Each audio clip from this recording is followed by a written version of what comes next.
So yung tumas na nga yung price ng XRP, and yung isa sa mga posibleng dahilan ay itong catalyst na to. And possible pa na mag-hit ng 50% or more sa XRP sa mga susunod na araw. Pero since we trade patterns not opinions, yung decision making natin is naka-base sa kung ano yung sasabihin sa atin ng chart. So tara tignan natin. So dito yung unang mapapansin natin is nasa consolidation phase tayo. And after nga niya ma-hit itong resistance, nagkaroon tayo ng correction which led to our support area. And then nag-create siya ng high and then higher low. And ito yung gusto natin makita during consolidation. So yung macro support natin is nasa around $2.72. And yung macro resistance naman natin is nasa around $3.66.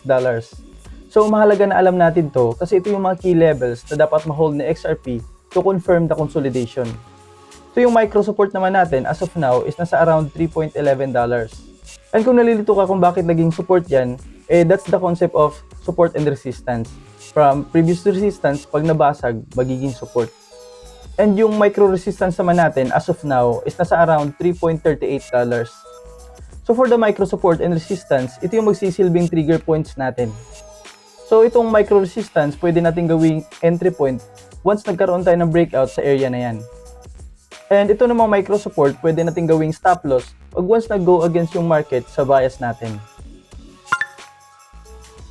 And sa moving average naman natin, as we can see, meron tayong perfect alignment. So yung 20 MA is above 50 MA, and then yung 50 MA is above 100 MA. And ito yung gusto natin makita if we are aiming for long position. Ibig sabihin, uptrend yung bias natin. So dapat hindi mabasag tong alignment na to, or else hihina yung chance na lumipad yung price ni XRP. And dito naman sa volume, medyo maraming pula. Pero kung titignan natin yung recent red candlestick na may malaking volume, spinning top lang naman yung candlestick niya. Ibig sabihin, during that day, indecisive lang yung market. So walang sell-off na nangyari. And notably, hindi niya nabasag itong micro support natin. And hopefully, masustain niya talaga yan. So overall, uptrend pa rin talaga yung bias ko kay XRP. And malaki talaga yung chance na magkaroon tayo ng breakout in a week or sa mga susunod na araw. Kaya dapat prepared tayo to seize the opportunity. Pero I want you to remember na opinion ka lang to.